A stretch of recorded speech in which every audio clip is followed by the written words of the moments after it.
Hi guys! My name is Jane. At kompleto kami ngayon with family. Ngiti ka bro.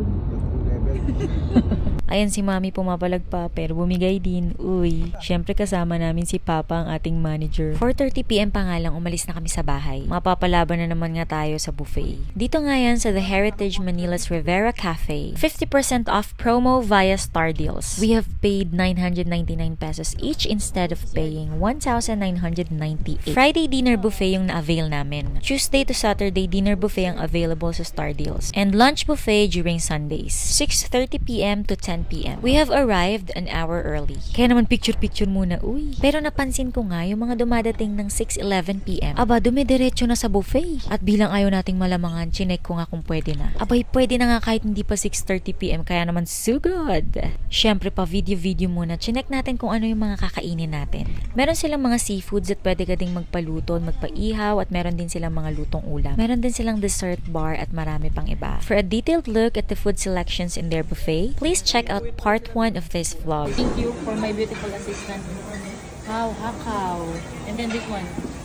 I think it's just the same. Pork and shrimp shomai. No, it's different. See here. This is the roast pork belly. Have you tried this? With the suka sauce on the side. Dito sa kanilang center island, they have their paluto and cooked dishes section. And in the right corner, drinks and other dessert section. Dito yung station na pwede kang magpaluto ng crepe. Jonas, tingnan mo ito. Cheesecake lolo. Simulan na nga natin kumain. Bilang may sinusunod tayong order ng pagkain, unahin natin yung gulay. Fiber muna, dapat wag matigas ang ulo. Uy! After fiber, protein naman. Roast beef brisket naman yung aking tinikman. Naku, ako nga'y napaibig dahil malambot ang aking nalantakan. Kinuha ko kasi yung nasa ilalim tsaka yung may konting fat. Next, itong soy chicken. Hainanese chicken sana pero ito yung naibigay kaya naman kinuha ko na. Kasi mukhang masarap din naman. Kinuha ko din yung 3 sauces nila. Ginger, soy, and yung parang sweet and sour chili. In fairness, gaya ng roast beef, malambot yung kanilang chicken. At mas sumasarap kapag sinawsaw mo dun sa sauces. Next is their ebi tempura. The batter is not that crisp and airy. It was just okay. Sakto lang. I've had better tempuras at other restaurants or buffet. Nagpaihaw din kami ng chicken satay, fish, and chicken thigh fillet. Lambot ah. Nagustuhan namin yung satay nila. Tender, juicy, and smoky savory taste. Yung pinag-grill naming fish, sabi ni Kelvin, medyo makati sa dila. Yung grilled chicken fillet, magaling silang magluto dahil malambot. And masarap yung marinade. Nagpainit din kami ng shrimp, mussels, and clams. Pero may teknikan tayong malupit dyan. Nilalagyan natin ng cheese bago namin ipag-grill. Naku, ang sarap nga. Ayan si Jonas, nilalagyan niya ng suka tsaka ng chili garlic on top. Galit yarn. Uy, ay naku, napakasarap. Unti-unti nga lang kinukuha namin, nilalantakan namin nila Jonas at Iya, yung mga kapatid ko. Abay, saglitan lang naubos namin, kaya naman kumuha kami ulit.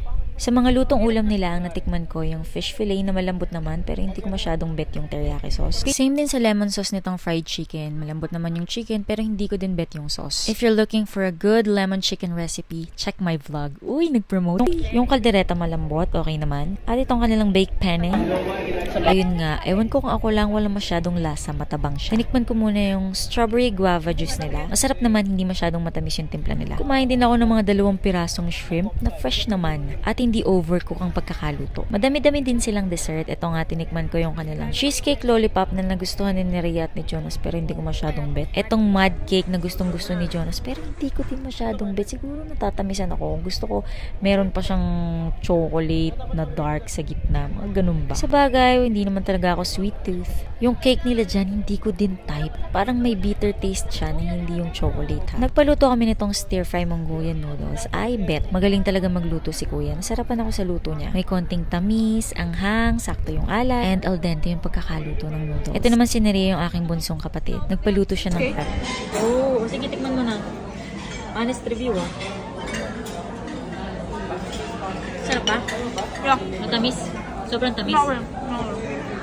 Ayan, nasarapan nga daw siya. Masasarap siguro yun kung may ice cream. Wala kasi silang ice cream. Aba, malapit na nga kaming umuwi. Nagpaluto pa ng mussels and pasta. Nakitikim nga din ako niyang pesto pasta. In fairness, masarap talaga yung luto ni Kuya. Sakto yung timpla niya. Pero huwag mo kalimutang hipan kasi mainit-init pa. Napagtripan namin yung bread. Gusto ko kasing isawsaw sana sa balsamic vinegar and olive oil. Kaso nakita ko sobrang tigas. Kaya sabi ko kay Jonas, tama na, itigil mo na. Bago nga mag round 3, lumabas muna kami para magpahangin. At ayan na nga, mukhang uulan. Kita yung itsura ko dyan.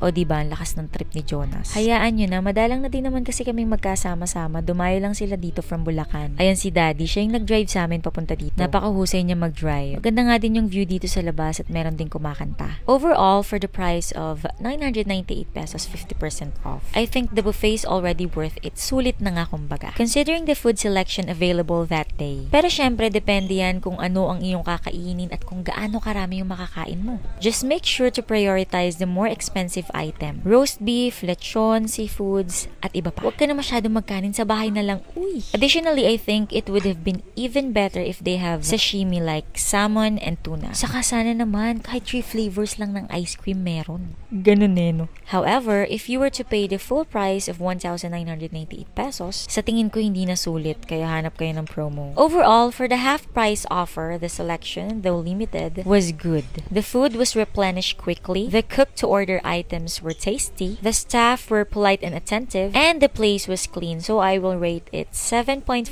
out of 10.